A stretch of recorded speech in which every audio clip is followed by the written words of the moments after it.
여러분 안녕하십니까? 포항 MBC 뉴스입니다.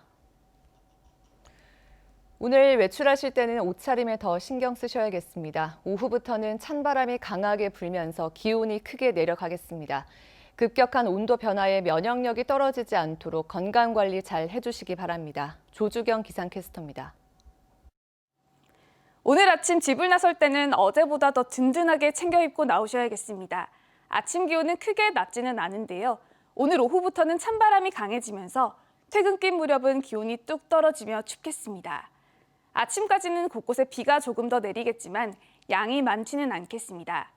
울릉도와 독도에도 오후에는 5에서 10mm의 비가 조금 더 내리겠습니다. 이어서 자세한 지역별 기온 보시겠습니다. 오늘 경북 동해안의 낮 최고 기온은 경주와 영덕, 울진이 21도까지 오르겠고요. 포항이 20도가 예상됩니다. 울릉도와 독도도 오후 한때 비가 내리겠습니다.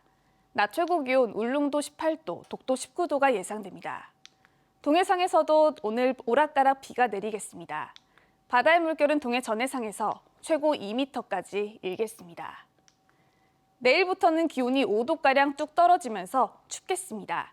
하지만 일요일부터는 다시 기온이 오름세를 보이겠는데요. 여전히 일교차는 10도 이상 벌어지면서 감기 걸리지 않도록 건강관리에 유의하셔야겠습니다. 날씨였습니다. 원자력 발전소의 위험의 외주화가 여전히 심각한 것으로 드러났습니다. 원전 현장에서 발생하는 사고의 대부분이 협력업체 직원들에게 집중돼 있는 건데요. 위험한 원전 안전 관련 업무는 여전히 협력업체 직원들이 떠맡고 있기 때문입니다. 박성화 기자입니다. 지난 2014년 월성원전 3호기에서 취수구 물막이 작업을 하던 권모 씨가 숨졌습니다. 같은 해 신고리 3호기 건설 현장에서는 질소가스가 노출돼 3명이 숨졌습니다. 이들은 모두 한수원 정규직 직원이 아닌 협력업체 직원이었습니다. 지난 10년 동안 국내 원자력 발전소에서 원전 운영과 건설 작업 중 사고로 숨진 협력업체 직원은 모두 9명. 같은 기간 한수원 정직원의 사망 사고는 한 건도 없었던 것과 대조를 보입니다. 부상자 역시 5년 동안 한수원 직원이 11명인데 비해 협력사 직원은 50명으로 5배에 달합니다. 원자력 발전소의 위험의 외주화 문제가 심각하다는 지적이 이번 국정감사에서 다시 한번 제기됐습니다. 노동자들은 여전히 죽지 않고 일할 권리를 외치고 있습니다. 발전산업의 노동 환경은 하나도 달라지지 않았습니다. 근본 원인은 비정규직 문제에 있습니다. 정부 방침에 따라 지난 2017년부터 한수원이 비정규직 직원에 대한 정규직 전환에 나섰지만 정작 원전 내에서 가장 위험한 업무를 하는 5천여 명은 여전히 정규직이 되지 못한 채 위험에 내몰리고 있습니다. 실제로 한수원 직원들은 책상에 앉아서 관리 감독만 하죠. 위험하거나 지저분하거나 천시받는 일들은 실제로 외주 노동자들이 다 담당을 하고 있습니다. 그래서 외주 노동자들이 안전과 생명에 상당한 위협에 노출되어 있습니다. 방사선 안전관리와 수처리, 정비분야 노조는 정부가 원전 안전관리 관련 업무에 외주를 금지하는 정책을 내놓고도 지금껏 이행하지 않고 있다며 오늘 정책 이행을 촉구하는 기자회견을 열 예정입니다. MBC 뉴스 박성아입니다. 한국수력원자력 자회사 퍼스트키퍼스 노조원 800여 명이 어제 한수원 본사와 한울, 고리, 한빛 원자력 본부에서 4시간 경고 파업을 실시했습니다. 노조는 한수원이 자회사의 단체 교섭에 개입하고 있다며 독립적인 경영을 보장하고 정규직 전환 과정의 합의 내용을 지킬 것을 촉구했습니다. 또 한수원과 퍼스트키퍼스가 합의 내용 이행을 거부하고 임금 동결 입장을 고수할 경우 오는 26일부터 29일까지 5개 원전과 한수원 본사에서 퇴근 거부 운동을 할 예정이라고 밝혔습니다. 지난 20일 포항에서 60대 부부가 코로나19 확진 판정을 받았습니다. 포항 지역 확진자 발생은 지난 7일 이후 13일 만인데요. 걱정되는 부분은 포항에서만 쭉 생활해온 부부가 코로나 확진 판정을 받았고 감염 경로를 알 수 없다는 사실입니다. 이규설 기자입니다. 지난 9월 10일부터 10월 7일까지 지역 감염이 끊이지 않았던 포항과 경주시. 하지만 지난 7일 이후 2주 가까이 추가 확진자가 나오지 않아 안도의 한숨을 내쉬고 있었습니다. 하지만 포항 105번, 106번 확진자 발생으로 또다시 방역에 비상이 걸렸습니다. 포항 105번 확진자는 지난 17일부터 몸살과 기침 증상이 나타나 19일 코로나19 검사를 받고 다음 날 확진 판정을 받았습니다. 배우자인 포항 106번 확진자는 20일 검사를 받고 당일 확진 판정을 받았습니다. 106번도 포항시 북구 거주자입니다. 증상은 무증상이 되겠습니다. 확진 일자는 10월 20일이고 포항 105번 확진자는 특별한 동선이 없지만 106번 확진자는 출퇴근 시 버스를 이용하고 대중 목욕탕에도 다녀와 동선이 겹치는 시민이 많을 것으로 예상됩니다. 문제는 먼저 코로나 양성 판정을 받은 105번 확진자가 쭉 포항에서만 생활해왔고 어디서 코로나에 감염됐는지 알 수 없다는 사실입니다. 아직까지도 이 부분이 어떻게 감염되는지는 아직 저희들이 확인되지 않아서 지금 다 역학조사 중에 있습니다. 포항시는 가을철 여행이나 가족 지인들과 모임을 할 경우 반드시 방역 수칙을 준수하고 참석 인원을 최소화할 것을 거듭 당부했습니다. MBC 뉴스 이규설입니다. 포항시는 호흡기 발열 환자를 안전하게 치료할 수 있는 호흡기 전담 클리닉을 포항시티병원에 설치하고 운영에 들어갔습니다. 호흡기 전담 클리닉은 코로나19가 아닌데도 열이 난다는 이유로 제때 치료를 받지 못하는 환자들이 진료와 처방은 물론 코로나 검사까지 받을 수 있는 통합 진료 시스템을 갖추고 있습니다. 클리닉 운영 시간은 월요일부터 금요일 오후 5시까지며 환자 간 교차 감염을 최소화하기 위해 사전 예약제로 운영할 계획입니다.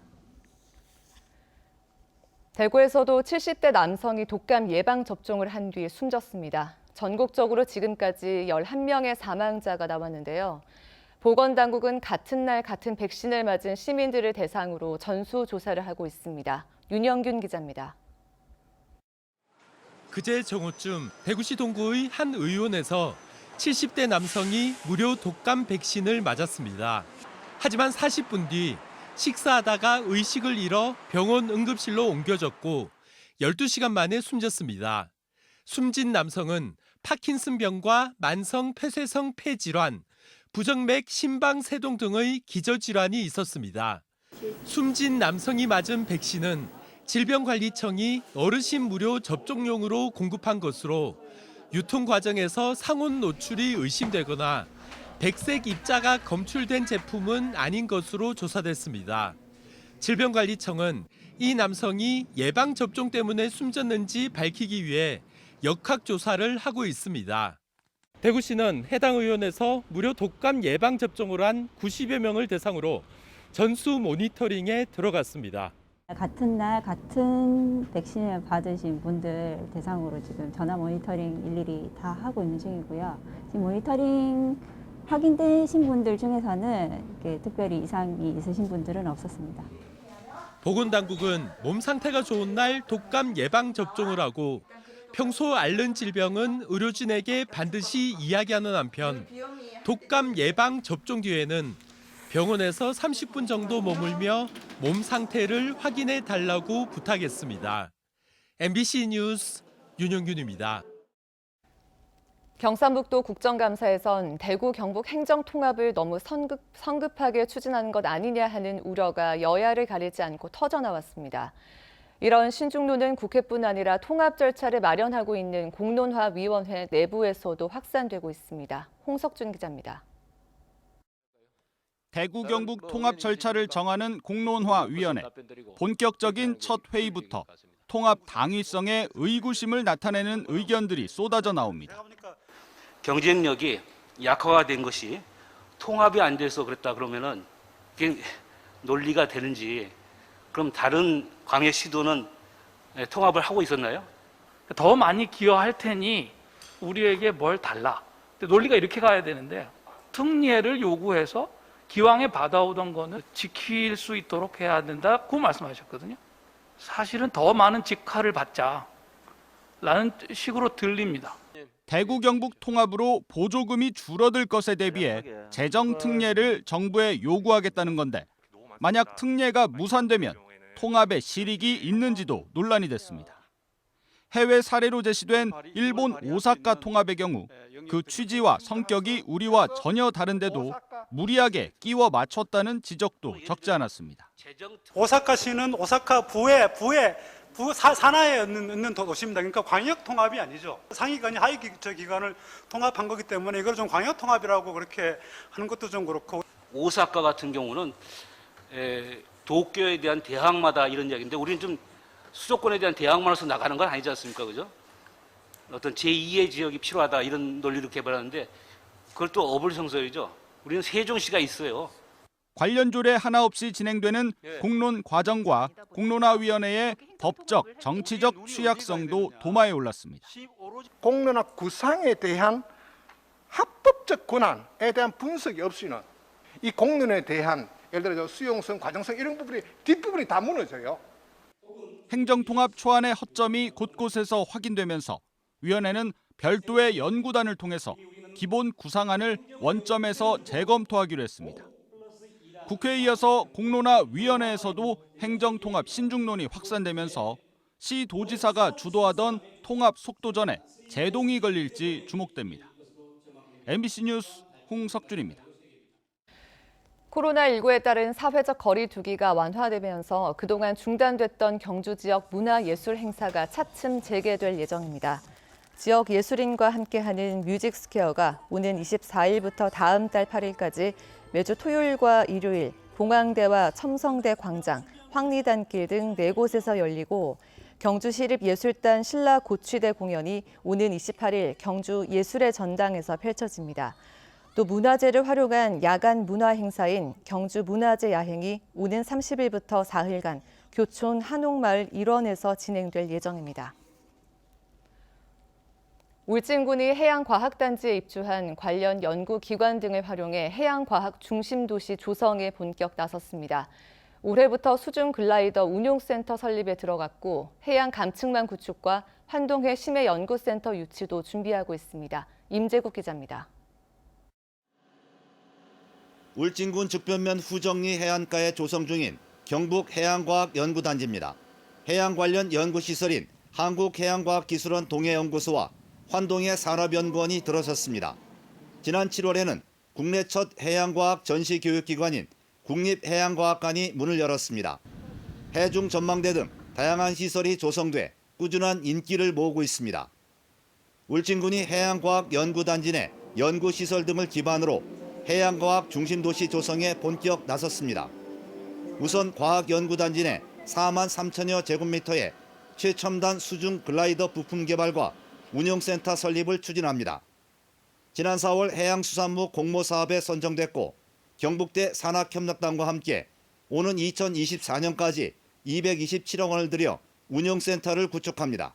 수중 글라이더는 현재 전량 수입에 의존해 왔으나 국내 기술로 핵심 부품 장비가 개발되면 깊은 바다까지 관측 영역이 확대되어 저비용 고품질의 정보 데이터 생산이 가능할 전망입니다. 해양 디지털 재해안전 감측망 사업도 내년부터 추진합니다. 해상 부위와 해저 센서로 각종 정보를 얻어 지진이나 태풍 등에 대비하고 해양 통신 지원 등을 하는 것입니다.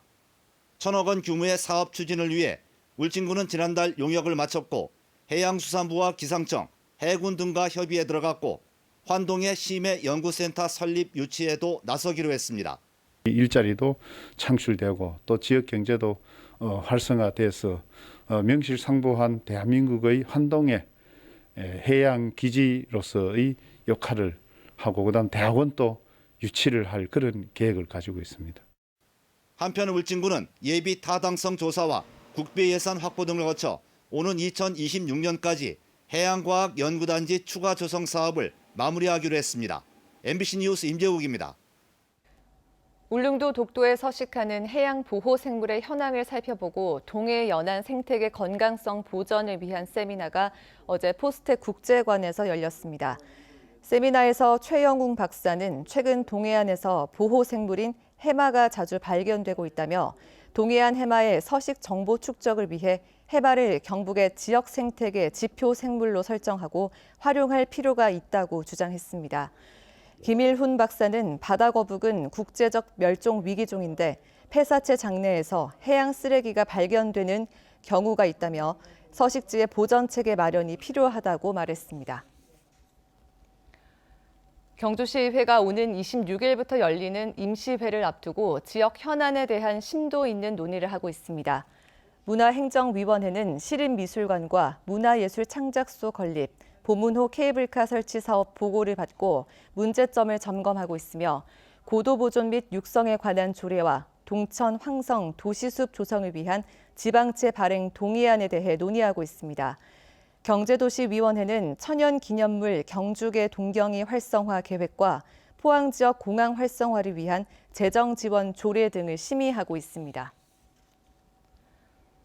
한국폴리텍대학 포항 캠퍼스가 4차 산업혁명 시대를 맞아 창의 융합형 인재 양성을 위해 뿌리기술융합센터를 어제 개관했습니다. 뿌리기술융합센터는 모든 산업의 기반인 뿌리 기술을 중심으로 설계에서부터 시제품 제작까지 가능한 전 공정 통합 교육의 실습장으로 활용될 예정입니다.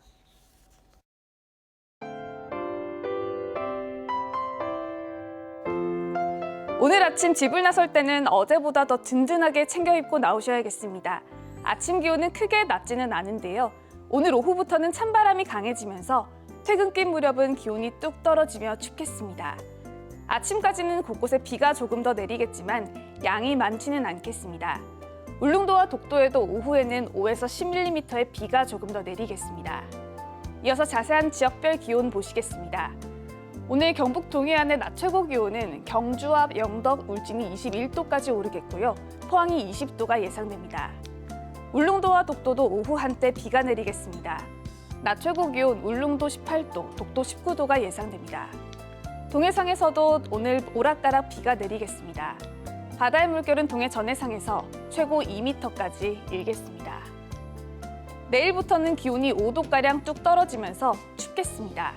하지만 일요일부터는 다시 기온이 오름세를 보이겠는데요. 여전히 일교차는 10도 이상 벌어지면서 감기 걸리지 않도록 건강관리에 유의하셔야겠습니다. 날씨였습니다. 이상으로 포항 MBC 뉴스를 마칩니다. 여러분 고맙습니다.